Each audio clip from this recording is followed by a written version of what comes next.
rỡ phút 36 phút rồi. 35. Đẹp lắm anh, vô đẹp lắm à. Tự mở nha.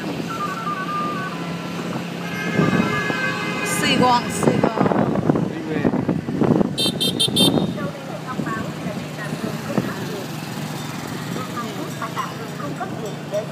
Chủ ngừng cấp cung cấp điện. Con người cấp điện.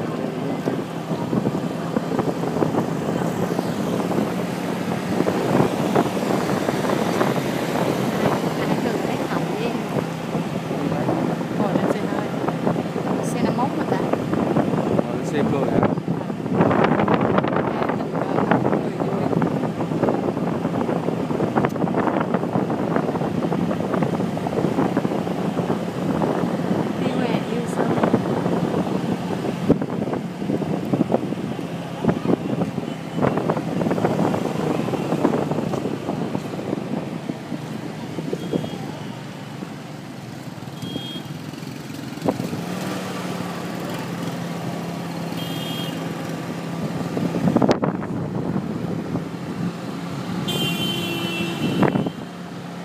Nhớ mà mình mùa hè tối nay mình uống bí à Thái.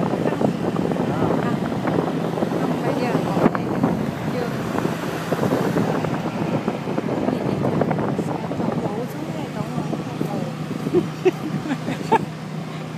Tôi quay hết cả trong tờ ra.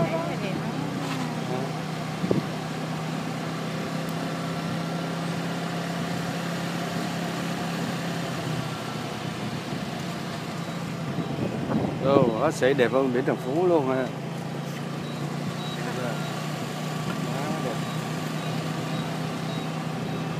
Biển